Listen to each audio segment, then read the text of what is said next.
बच्चों कैसे हैं आप लोग। बच्चा एक बार फिर से स्वागत है आप सबका मिशन 111 में। मैं हूं आपका अपना डीजी सर और हम देख रहे हैं अभी लेक्चर नंबर 4 सॉल्यूशन, जिसका थ्योरी पार्ट हमने पहले कवर कर लिया है, जिसके अंदर हमने colligative properties, abnormal colligative properties और उससे भी पहले हमने vapour pressure, Raoult's law, ideal solution, non ideal solution सब कुछ कवर कर लिया है। अब हमें सीखना है न्यूमेरिकल सेक्शन। तो आज के इस लेक्चर में हम कवर करेंगे सारे न्यूमेरिकल्स। देखते हैं कैसे हमें इन्हें करना चाहिए। सब तैयार हैं? तो चलो बच्चों शुरू करते हैं हमारा न्यूमेरिकल वाला पार्ट।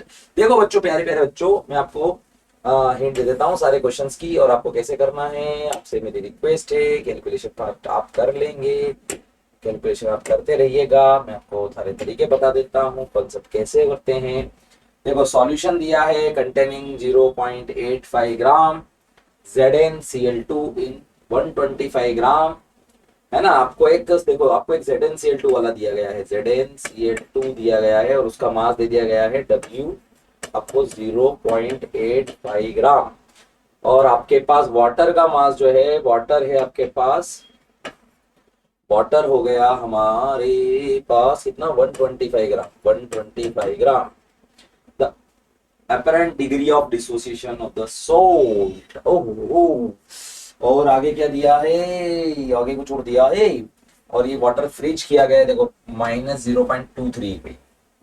तो देखो डेल्टा टी एफ होता है आई के एफ इंटू मोलालिटी, मतलब mass of A into 1000 divided by WB to molar mass of जो भी आपका ZnCl। देखो अगर हम इसकी वैल्यू रख दें यहाँ पे बेटा, तो आपको क्या करनी चाहिए, यहाँ पर वैल्यू रख देते हैं। देखो ये सारी वैल्यू यहाँ रख देते, तो डेल्टा टी एफ का वैल्यू तो दिया है 0.23, यहाँ रख दो 0.23। और इसके लिए के एफ का वैल्यू दिया है, देखो ये रहा के एफ 1.86, ये रहा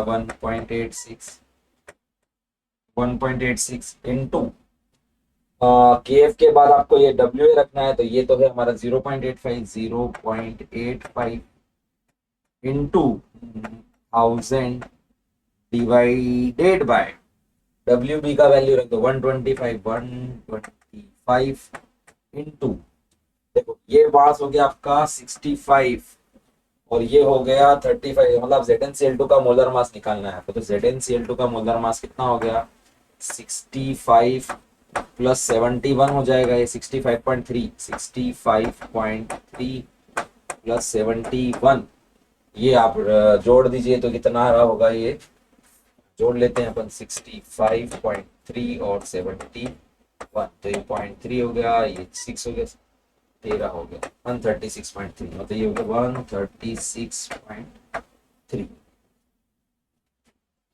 ओके सर, और यहां से हम इसको मल्टीप्लाई कर देते हैं आई से, क्योंकि आई के साथ मल्टीप्लाई है। तो यहां से हम कैलकुलेट कर लेंगे आई, इस सब से आप कैलकुलेट कर लीजिए आई। और आई कैलकुलेट करने के बाद देखो ये ZnCl2 जो होता है, ये 1/2 सॉल्ट, कैसा सॉल्ट है, 1/2 सॉल्ट, 1/2 सॉल्ट। 1/2 सॉल्ट के लिए अगर हम रखेंगे आई, तो ये आ जाएगा आई इज इक्वल टू हो जाएगा 1 प्लस 2 अल्फा। ठीक है, तो मतलब अल्फा इज इक्वल टू हो जाएगी आई माइनस 1 डिवाइड बाई 2।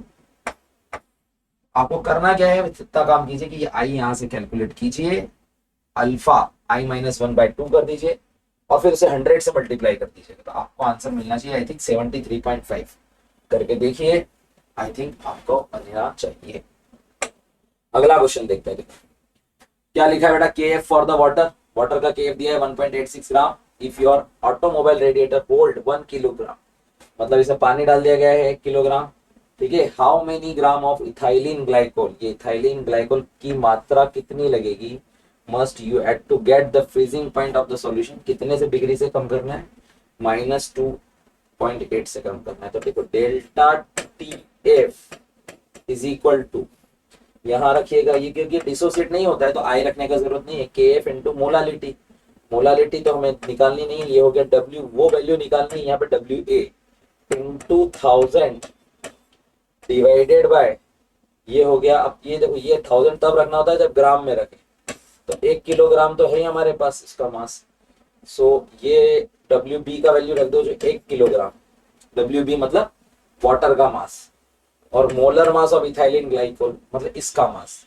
तो इसका मास कैलकुलेट करो, तो 12 24 24 प्लस 32 प्लस 6, ये हो गया 62 के आसपास, 62 के आसपास।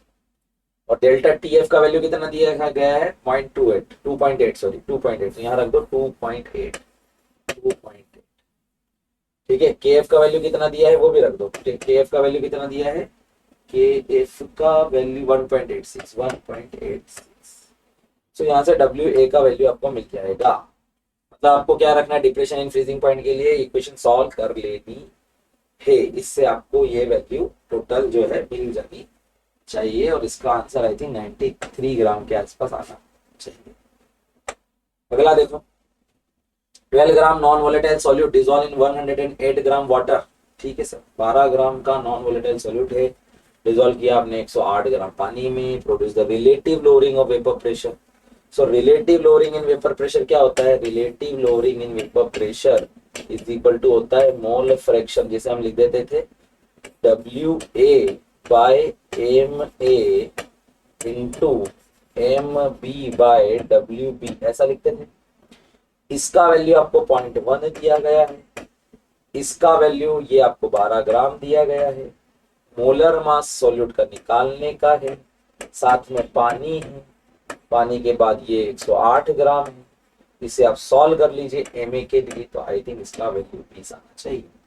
मतलब आपको करना क्या है, एम ए बराबर, बाकी तो सब इधर ये 12 इंटू 18 डिवाइड बाय 0.1 इंटू 108, ये सॉल्व कर लो, आ जाएगा आंसर 20। अगला क्वेश्चन क्या है, a molecule M associate in a given, मतलब आपको दिया गया है कि एन नाम से ये एक मॉलिक्यूल है एम, और वो एसोसिएट हो रहा है एम एन में। मान लेते हैं कि ये 1 था, ये 0 था, ये 1 में से अल्फा चला गया, ये अल्फा बाय एन बन जाए। सो इसका आई का वैल्यू आ जाएगा 1 minus alpha plus alpha by n. हमें इस एन का वैल्यू निकालना है, तो आई का वैल्यू दिया गया है, van't Hoff factor was found to be, तो ये तो हो गया 0.9 इक्वल टू हो गया 1 माइनस अल्फा का वैल्यू दिया है 0.2, ये रहा 0.2, और ये अल्फा का वैल्यू हो गया 0.2 डिवाइड बाय हो गया एन, ये हो गया देखो 1 में से 0.2 चला गया तो 0.8 बचा, 0.8 उधर गया तो 0.9 में से 0.8 चला गया, तो ये बचा 0.1 equal to 0.2 divide by n, तो n का वैल्यू आ गया 0.2 डिवाइड बाय 0.1, मतलब n का वैल्यू आ गया 2, तो n का वैल्यू 2 होना चाहिए, मतलब इसका आंसर ये आना चाहिए। तो मेरे प्यारे बच्चों, करते जाइए, सीखते जाइए। Vapour pressure of pure benzene कितना है, देखो वेपर प्रेशर कैसे करेंगे, vapour pressure of pure benzene, मतलब आप मान लो कि पी नॉट ए बेंजीन है हमारा 119, और टोल्यूइन के लिए पी नॉट बी मान लो, इसका value 37 point something torn. At the same temperature, mole fraction of the toluene in the vapor phase, which is in equilibrium with a solution of benzene and toluene having a mole fraction of toluene का mole fraction जो दिया है वो कितना दिया है, देखो जो टोल्यूइन है मतलब XB का वैल्यू दिया है 0.5, सो XA मतलब बेंजीन का मोल फ्रैक्शन भी 0.5 ही हो जाएगा, राइट। और उसके बाद मेरे प्यारे प्यारे बच्चों देखो, इससे टोटल प्रेशर निकल जाएगा पीटी का वैल्यू हो जाएगा P naught A plus P naught A x A plus P naught B x B, यहां से आप टोटल प्रेशर निकाल लो, तो ये जो है ये आ जाएगा आपका इसको लिख सकते हैं 1/2 इंटू 119 प्लस इसको लिख दीजिए 1/2 इंटू 37। ऐसा हो गया, ये हो गया आपका टोटल प्रेशर। टोटल प्रेशर की वैल्यू आ गई आपकी 1/2 इंटू, दोनों को ऐड कर देते हैं, दोनों को ऐड कर देते हैं। सो 119 और 119 और 37 को ऐड कर दीजिए, तो ये हो जाएगा 100 हो जाएगा 156 के समथिंग हो जाएगा। 156 का आधा लगभग 78 आ रहा है ना, 78 हो रहा है। तो आपका टोटल प्रेशर आ गया 78। अब आपको निकालना है क्या है, वेपर फेज में निकालना है टोल्यूइन का मोल फ्रैक्शन। सो टोल्यूइन था हमारा बी, उसका वेपर फेज में मोल फ्रैक्शन हम मान लेते हैं YB है। ये हो जाएगा पार्शियल प्रेशर ऑफ ए मतलब P naught B x B divided by total pressure PT। मतलब आपके पास जो है ये 1/2 इंटू 37 डिवाइड बाय 78 ये करना है। इसको सॉल्व कर लो, ये आई थिंक आनी चाहिए वैल्यू इसकी बराबर, थर्ड के। सो आपको mole fraction of vapour phase निकालना है। वेपर फेज का मोल फ्रैक्शन कैसे निकालते हैं, डाल्टन्स लॉ से, partial pressure divide by total pressure. तो चलो मेरे प्यारे बच्चों आगे बढ़ते हैं और सीखते हैं हमारा अगला question. How many gram of methyl alcohol, कितने gram methyl alcohol should be added to 10 litre tank, 10 litre के टैंक में कितना मिथाइल अल्कोहल ऐड करें, water to prevent its freezing. देखो इसका फ्रीजिंग 268 तक लाना है, तो पानी में ऐड कर रहे हो तो पानी का फ्रीजिंग पॉइंट होता है 273, तो चेंज कितना हो गया, देखो चेंज इन फ्रीजिंग पॉइंट हो जाएगा 273 में से आप माइनस करने वाले हो 268, तो चेंज कितना लाया 5 का, 5 केल्विन का आपका चेंज। तो आपको क्या करना है, आपको करना क्या होगा, और ये डेल्टा TF बराबर हो जाएगा KF into WA into 1000 divide bye WB into molar मास। बस यही करना है आपको, ये पता करना है एक्चुअली में ये कितने ग्राम में ऐड कर, ठीक है। अच्छा इसको भी आप थोड़ा सा और करेक्ट लोगे तो और अच्छा है। ये 273.15 वैसे तो 273 लेने से काम बन जाता है, तो यहाँ थोड़ा सा कैलकुलेशन में और एक्यूरेसी लाने के लिए आप ये कर सकते हो कि 5.15, अब ये वैल्यू यहाँ रख दो, बट ये हो जाएगी 5.15 इक्वल टू KF का वैल्यू कितना है, ये रहा 1.86 इंटू WA हमें निकालना है इंटू 1000 डिवाइडेड बाय ये 10 kg। देखो 10 लीटर मतलब 10 kg हो गया, 10 kg मतलब 10 इंटू 1000 ग्राम।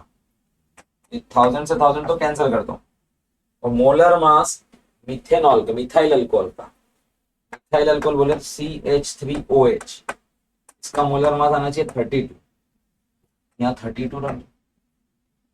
अब आप इसे WA के लिए कैलकुलेट कर लो कि WA कितना हो जाएगा। WA आ रहा है इसका 5.15 इंटू 32 इंटू 10 डिवाइडेड बाय 1.86। इसे सॉल्व कर लो बेटा, आई थिंक आंसर ये 886 के आसपास आना चाहिए, 886 के आसपास करके देखो। बहुत इजी है, बहुत आसान। देखो consider the separate solution of, मतलब देखो 4 सॉल्यूशन लिए गए हैं। पहला सॉल्यूशन है देखो आपके पास 0.5 मोलर इथेनॉल है C2H5OH। तो देखो इथेनॉल तो पानी में डिसोसिएट नहीं होता है, तो इसका क्वांटम फैक्टर होगा 1। सो 1 इंटू 0.05 मतलब 0.5, तो ये 0.5 मतलब इसके टोटल पार्टिकल होंगे 0.5 मोल। दूसरे केस में आपने लिया है 0.1 मोलर Mg3PO4 टेकन ट्वाइस। जब ये पानी में जाएगा तो 3 तो इसके पार्टिकल है और 2 इसके पार्टिकल है, 5। मतलब इसका बॉन्ड फैक्टर है 5 इंटू 0.1, मतलब ये हो गया 0.5। फिर तीसरा केस में है 0.25 मोलर KBr। अब इसके फैक्टर है 2 इंटू 0.25, ये भी हो गया 0.5। फिर ये चौथा फैक्टर, यहाँ पर चौथा जो है उसका दिया गया है 0.125 मोलर Na3PO4। 3 और 1 4 इसके हो गए, 4 इंटू 0.125 बराबर ये हो गया 0.5। इत्तेफाक से ये चारों ही मोल्स वाइज बराबर आ रहे हैं। अगर इनके पार्टिकल्स की संख्या या मोल्स की संख्या बराबर आ जाए तो जो भी कॉलिगेटिव प्रॉपर्टी होंगी उसमें बराबर से चेंज आएगा। ऑस्मेटिक प्रेशर के बारे में पूछा है तो सबके लिए ऑस्मेटिक प्रेशर सेम हो जाना चाहिए, all have same osmotic pressure, क्योंकि सबके अंदर number of moles of particle similar है। तो आगे बढ़ते हैं और बात करते हैं next question. For an ideal solution two components of A, एक आइडियल सॉल्यूशन है तो उसके लिए ए और B which of the following is true. So A and B interaction is stronger than A and B. नहीं, A B B and A interaction are identical. इसमें identical interaction होगा, सबके interaction ए में बी बी में और A B में interaction बराबर होता है ideal solution. Non ideal solution में ये इंटरेक्शन कम या ज्यादा होता है, स्ट्रॉन्ग होता है या वीक होता है।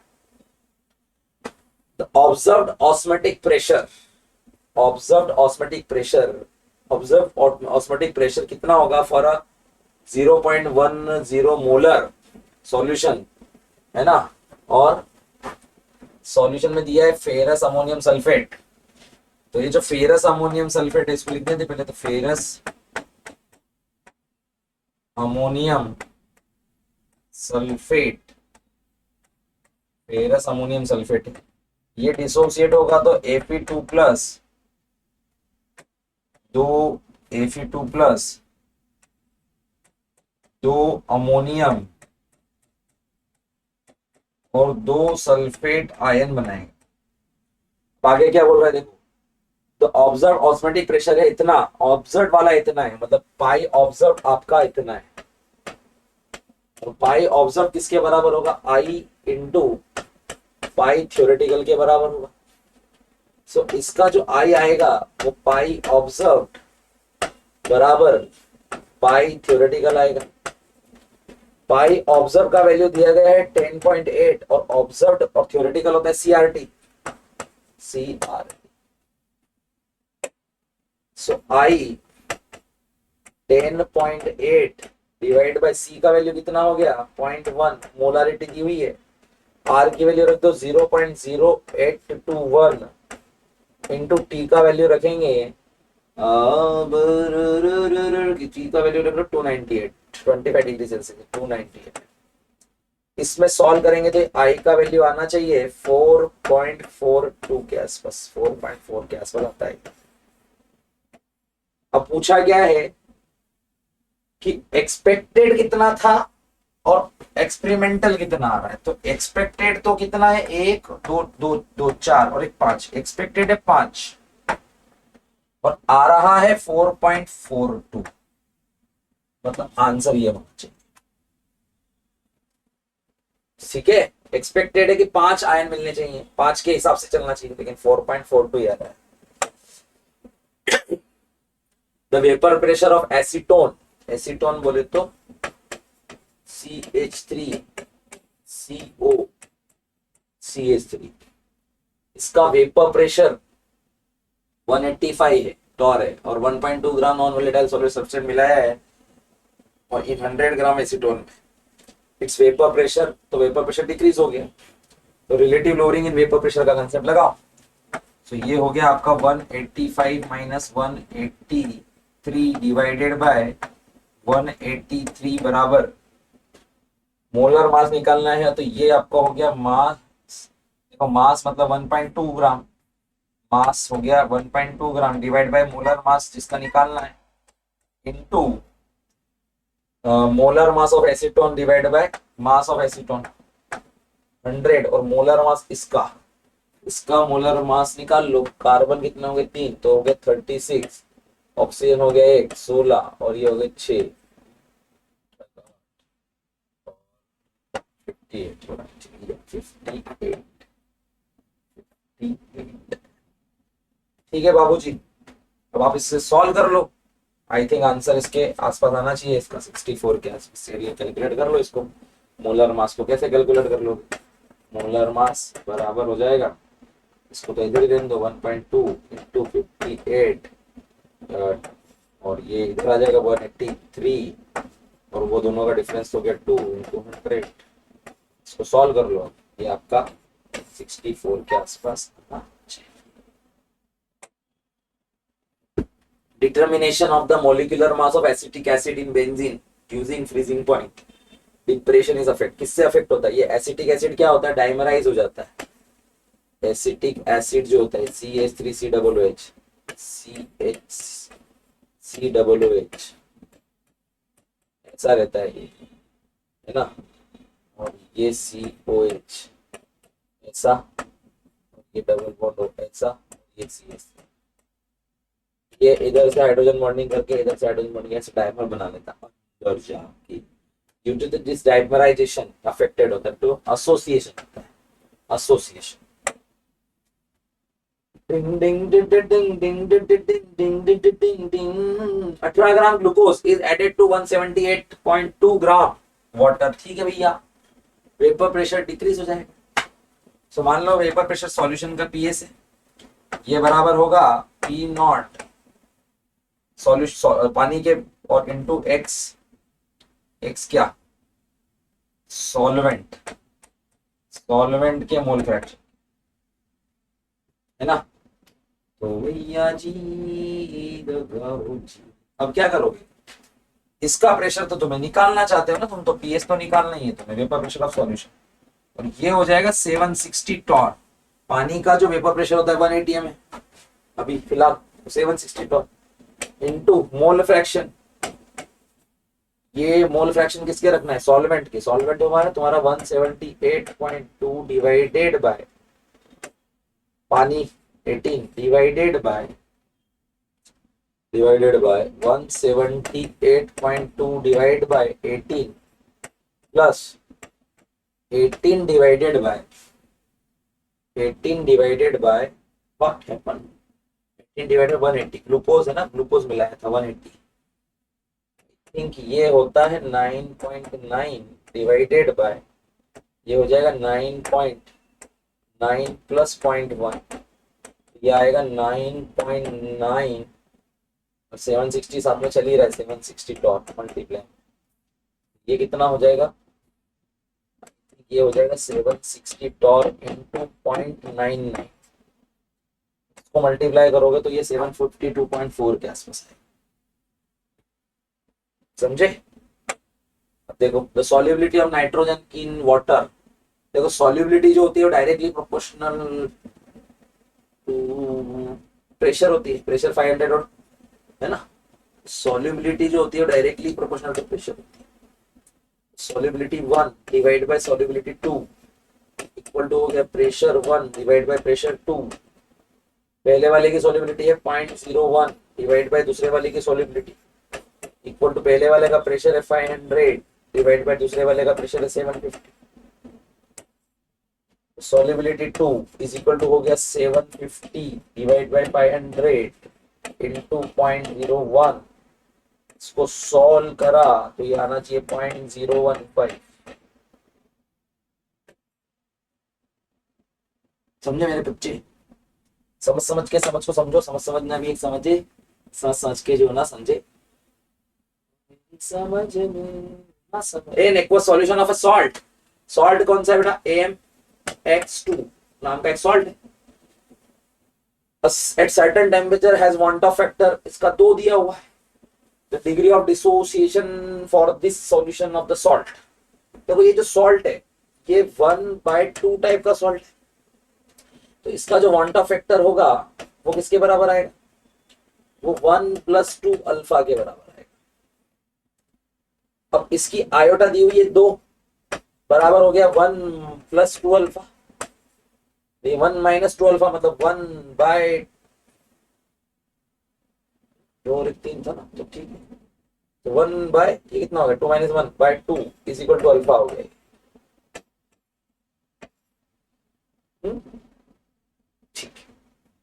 So my dear friend, alpha is equal to 1/2 मतलब 0.5, डिसोसिएशन इसका ऐसा होगा। आगे बढ़ते हैं। The freezing point of a benzene decrease by 0.45 degree, मतलब फ्रीजिंग पॉइंट कम हो गया है। ठीक है, व्हेन कब हमने, जब हमसे 0.2 ग्राम एसिटिक एसिड मिलाया and added to 20 gram benzene में मिलाया। If acetic acid was associate, वो एसोसिएट हो गया है to form a dimer. Dimer बनाते समय in benzene percentage of association of acid, कितना परसेंट एसोसिएट हुआ, मतलब डिग्री ऑफ एसोसिएशन निकालना चाहते हो तो पहले आई निकालना पड़ेगा। तो delta T F is equal to होगा I into weight of A divided by weight of B into 1000 divided by molar मास।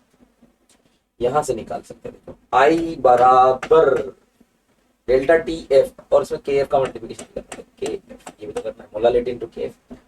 सो इसका के एफ का वैल्यू दिया गया है, डेल्टा टी एफ का वैल्यू दिया गया है, डेल्टा टी एफ हो गया इसका 0.52, ठीक है, इनटू डब्ल्यू बी बोले तो सॉल्वेंट, सॉल्वेंट दिया गया है 20 ग्राम, मोलर मास है 60 एसिटिक एसिड का, डिवाइडेड बाय डब्ल्यू ए दिया गया है 0.2, 1000 यहाँ पर रखना पड़ेगा क्योंकि ग्राम में दिया है मास, और केएफ का वैल्यू दिया गया था 5.12।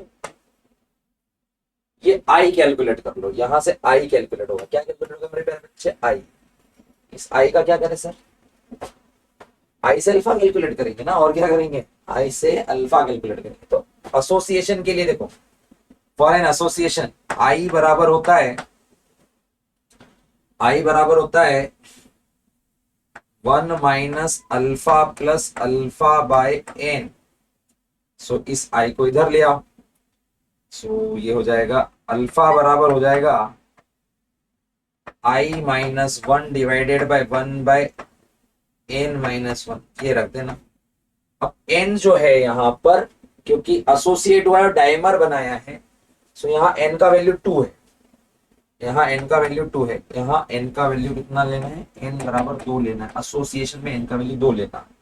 सो ये हो जाएगा I minus 1 divided by 1 bye, ये जो है ना 1 बाय एन, इसका वैल्यू हो जाएगा 1/2 माइनस 1।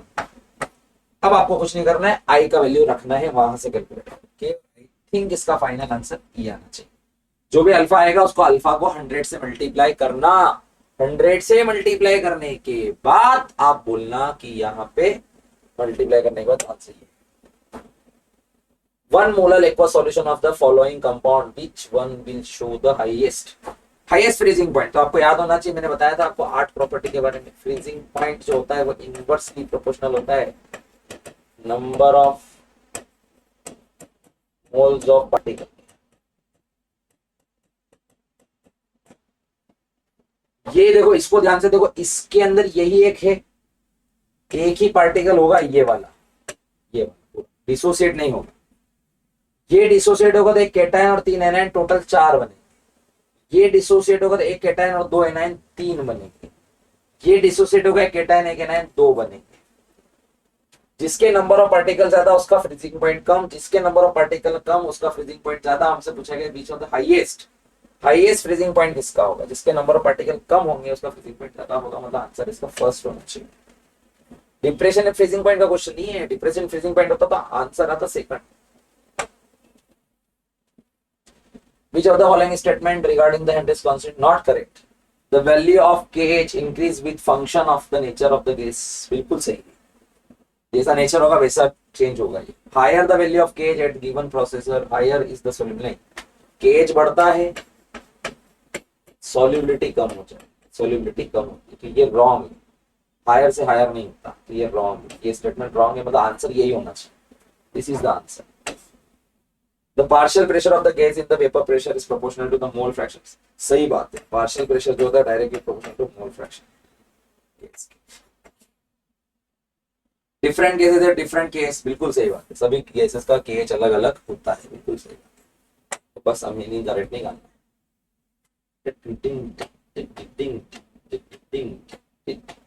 देखो इसमें क्या करना है, लिक्विड A और B form an ideal solution. entire composition range 350 Kelvin, the vapor pressure of pure A and pure B are, मतलब आपको बेटा P नॉट ए दिया हुआ है 7 इंटू 10⁻3, P नॉट भी दिया गया है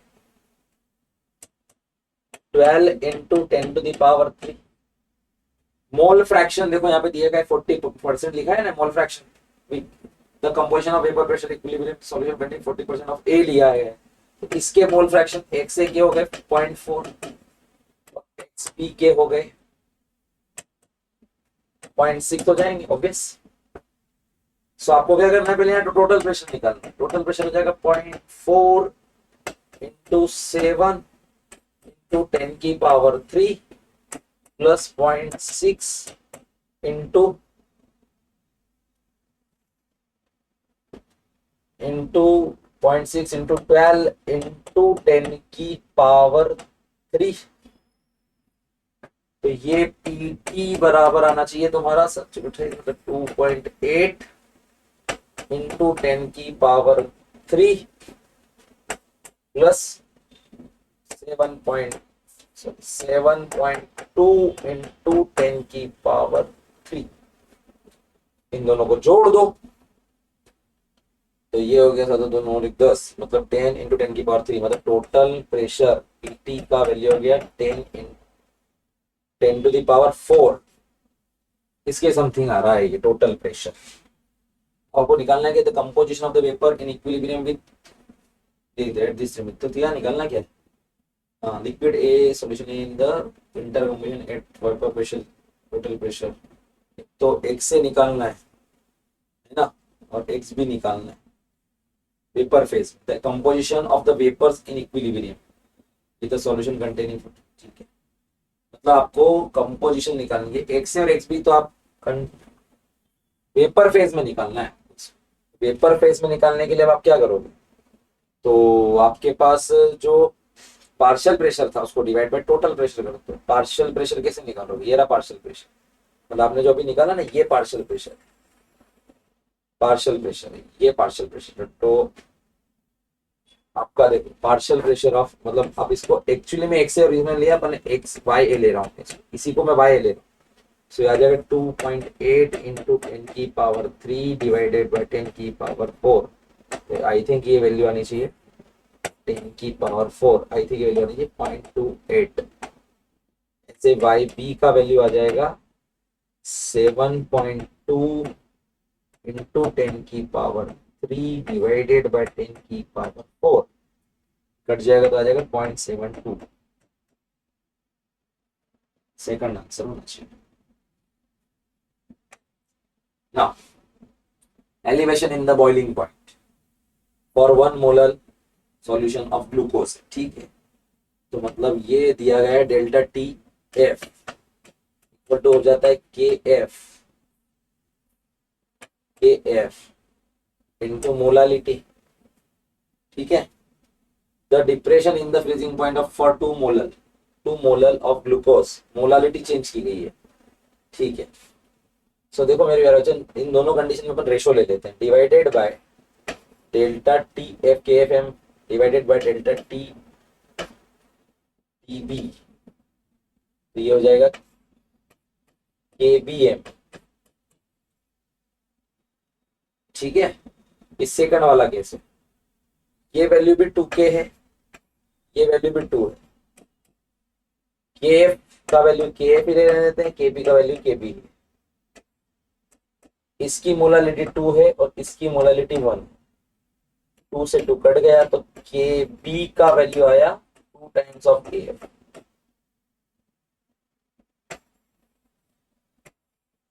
ये आंसर। जब भी ऐसा कोई सवाल हो जहां पे आपको एलिवेशन और बॉइलिंग पॉइंट और ऐसा दिया गया है और कंपेयर करने की समय दिया गया है, कंपैरिजन करना है, तो रेशो ले लेते और आंसर निकाल देते। freezing point of a diluted milk sample is found to be, मतलब मिल्क है, मतलब डाइल्यूटेड में पानी डाल दिया गया, मतलब और डाइल्यूटेड मिल्क का का फ्रीजिंग पॉइंट जो है वो -0.2, while it should have been, मतलब जब प्योर था, प्योर मिल्क का जो फ्रीजिंग पॉइंट है वो 0.5 है। ठीक है, देखो आपने तो मिल्क के अंदर, मतलब जो मिल्क था उसमें से पानी डाला है, डाइल्यूट किया मतलब पानी डाला है, तो इसके अंदर जो सॉल्यूट है, सॉल्यूट की मात्रा तो सेम है, सॉल्यूट सेम है, इसके सॉल्वेंट अलग है, सॉल्वेंट डिफरेंट है, सॉल्वेंट की क्वांटिटी अलग है। तो यही देखना है कि 2 cup of water to 2 cup of pure milk में मतलब कितना पानी डाला, यही तो देखना है ना, कितना पानी डाला है। तो सॉल्वेंट की क्वांटिटी का वो पता करना है। तो हम मान लेते हैं, देखो हमारे पास डेल्टा टी एफ, समझना बात, बराबर है K F into mass of solute into 1000 divided by W B into molar mass of solute. देखो इसमें ये तो कांस्टेंट है, ये भी कांस्टेंट है, और ये भी कांस्टेंट है, और ये भी कांस्टेंट है, ये सब कांस्टेंट है क्योंकि ये चेंज नहीं हो रहे। सॉल्वेंट सेम है पानी, और सॉल्यूट सेम है क्योंकि उसमें कुछ सॉल्यूट ऐड किया ही नहीं है, सिर्फ ये बदल रहा है। तो ये किसके इनवर्सली प्रोपोर्शनल है, डेल्टा टी एफ के। सो हम मान लेते दो कंडीशन है डेल्टा टी एफ की, डेल्टा टी एफ 1 मतलब वो प्योर वाला, divided by delta T F कौन सा वाला, वो डाइल्यूट वाला, और वो इनवर्सली प्रोपोर्शनल है किससे, इस क्वांटिटी से, इक्वल टू हो गया W कौन सा वाला, डाइल्यूट वाला, डिवाइडेड बाय W मास कौन सा वाला, प्योर वाला। ठीक है, सो यहां पे इसको सॉल्व करने के लिए डेल्टा टी, प्योर का डेल्टा टी का कितना है 0.5, डिवाइड बाय चेंज कितना हुआ था 0.2, equal to 0.5 divide by 0.2 equal to W dilute, dilute divide by W pure. इसको सॉल्व करेंगे तो ये ऐसा आ जाएगा 5/2, मतलब वो प्योर वाले में जब 2 था तो डाइल्यूट में पहुंचते पहुंचते 5 हो गए, मतलब आपने कितने कप, 2 वाले मास में 3 कप पानी डाला होगा, और क्या 2 कप में 3 कप, 2 कप प्योर था तब आप उसमें 3 कप डाल रहे हो पानी। ये आंसर होना चाहिए थर्ड। 2 के कंपेयर में 3 करो तो 5 गुना हो गया ना। Molecule of benzoic acid dimerise in benzene, molecule of benzoic acid dimerise in benzene. ठीक है sir ji, W gram of the acid dissolve in 30 gram, 30 gram benzene show a depression in freezing point equal to 2K if the percentage of association of acid is, percentage of मतलब alpha दी गई है तुम्हें 80%, मतलब 80% alpha है association की, तो ये association हुआ 0.8। एसोसिएशन के लिए आई निकालना पड़ेगा, एसोसिएशन के लिए आई निकालना पड़ेगा, तो आई बराबर होता है 1 minus alpha plus alpha by n. ठीक है सर, आई की वैल्यू हो जाएगी 1 माइनस 0.8 प्लस 0.8 बाय, क्योंकि डाइमराइजेशन हुआ है तो ये डिवाइड बाय 2 करना पड़ेगा। इसको कैलकुलेट करेंगे तो ये आएगा 0.6, अल्फा का वैल्यू आ गया 0.6। अब मेरे प्यारे बच्चों डेल्टा टी एफ बराबर होता है आई इंटू डब्ल्यू जो हमें निकालना है into 1000 divided by W B into molar mass, ये रखना पड़ेगा ना बेटा। सो चेंज इन टेम्परेचर आया 2, आई की वैल्यू हो गई 0.6 इंटू डब्ल्यू ए हमें निकालना है बेटा 1000 डिवाइडेड बाय, ये आई रखना बहुत जरूरी है, और इसके साथ के एफ भी रखना बहुत जरूरी है। के एफ फ्रीजिंग पॉइंट का इवेल्यूस्कोपिक क्रायोस्कोपिक कांस्टेंट इंटू के एफ का वैल्यू दिया गया है 5, वो भी रख दो। डब्ल्यू बी 30 ग्राम है आपके पास, 30 ग्राम बेंजीन लिया हुआ है आपने, और मोलर मास किसका रखना है, बेंजोइक एसिड का। So molar mass of benzoic acid दिया गया है 122, ऑलरेडी क्वेश्चन में मेंशन। अब यहां से अब इस WA का वैल्यू कैलकुलेट करो, आई थिंक आंसर 2.4 ग्राम आ जाना चाहिए। सो मेन चीज ये है कि आप अल्फा कैसे कैलकुलेट, अल्फा से आई कैसे कैलकुलेट करते हो। देखो K2 ये जो है ना, ये ऐसा होता है HgI4, K2 HgI4 ऐसा होता है, एक कॉम्प्लेक्स है। ये डिसोसिएट होता है twice K plus plus HgI4 minus, मतलब इसके टोटल फैक्टराइज हो सकते हैं 3, समझे। तो अब ये 40% ही आयनाइज हो रहा है। सो ये 3 वाला है, तो इसको हम लिख सकते हैं आई की वैल्यू इसकी हो जाएगी डिसोसिएट होने के बाद 1 + 2 अल्फा, और अल्फा है तुम्हारा 0.4, तो वांट ऑफ फैक्टर कैलकुलेट करना है, तो आई इज इक्वल टू 1 + 2 × 0.4, तो ये 1.8 आ जाना चाहिए। चलो बढ़ते हैं आगे। Freezing point 4%, aqueous solution of X. देखो freezing point of 4% aqueous solution of X equal to freezing point of 12% aqueous solution of Y. दोनों सॉल्यूशन के 4% एक्स और इनके बराबर हैं, फ्रीजिंग पॉइंट बराबर है, तो डेफिनेटली फिर इनकी मोलालिटी भी बराबर होगी, है ना। डेफिनेटली इनकी फ्रीजिंग पॉइंट बराबर है, सेम है, पानी के अंदर ही कर रहे हो, ये 4% है और ये 12% है, बस इतना ही है, तो दोनों की क्या बराबर होंगी, मोलालिटी भी बराबर होंगी। सो दोनों सॉल्यूशन की, मतलब एक्स सॉल्यूशन की मोलालिटी ऑफ एक्स बराबर होनी चाहिए किससे, मोलालिटी ऑफ वाई से। और मोलालिटी क्या होती है, मोलालिटी होती है mass divide by molar mass by mass of A divide by B into 100 divide by molar mass, ऐसा ही होगा, इक्वल टू ये भी हो गया W। अब इसको हम पहले वाले के केस में और दूसरे वाले के केस में, तो इसको W डैश ले लेते हैं, ए डिवाइड बाय, या y दिया हुआ है ना, तो x और y के फॉर्म में लिखते हैं ना, क्यों ऐसा लिखे। सो WX डिवाइड बाय इसके अंदर जो सॉल्वेंट है WB into 100,000 into molar mass of x equal to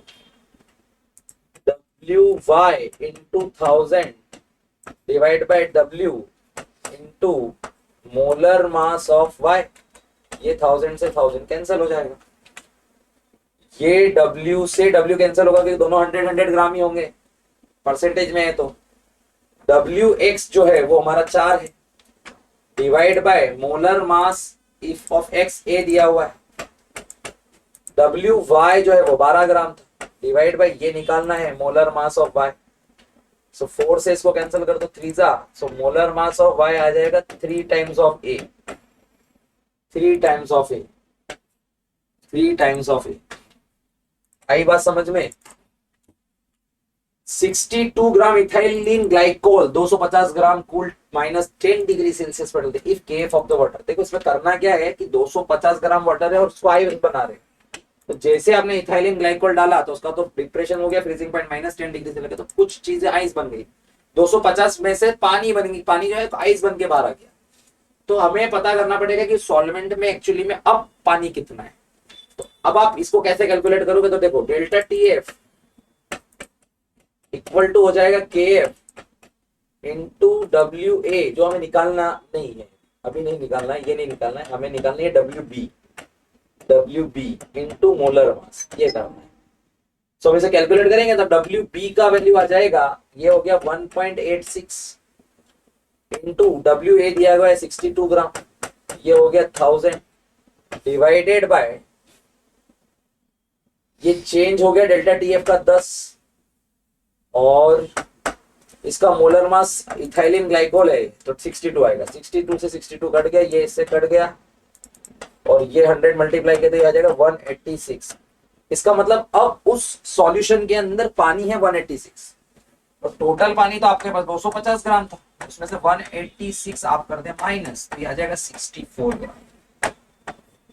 this is the answer, 64। So my dear friends, my dear बच्चा पार्टी, आई होप आपको मजा आया होगा आज के क्वेश्चन आंसर सेशन में। इसी तरह से बहुत सारे क्वेश्चन और आप लगा सकते हैं, कोई दिक्कत है तो आप बताएं, या और क्वेश्चन चाहते हैं आप और चाहते हैं इसकी प्रैक्टिस करना तो और भी। आई होप सॉल्यूशन चैप्टर का एक थ्योरी पार्ट और एक क्वेश्चन पार्ट भी हमने कर लिया है, किस तरह से क्वेश्चन आते हैं, वांट ऑफ फैक्टर के क्वेश्चन भी देख लिए हमने, उसके अलावा कॉलिगेटिव प्रॉपर्टी के भी क्वेश्चंस देखे हमने, वेपर प्रेशर्स के भी क्वेश्चन देखे हमने, सब तरह के क्वेश्चन इसके अंदर आए हैं। और काफी सारे क्वेश्चन हैं जो जेई और जेई मेंस में आते ही रहते हैं, तो आपको प्रैक्टिस बिल्कुल बिल्कुल करना है। बिल्कुल हमारे साथ बने रहिए। मिशन 111 के अंदर अगला चैप्टर हम लेके आने वाले हैं इलेक्ट्रोकेमिस्ट्री। इलेक्ट्रोकेमिस्ट्री अगला लेक्चर होगा हमारा, तो बने रहिएगा हमारे साथ। तब तक के लिए बच्चों सायोनारा, फिर मिलेंगे दोबारा।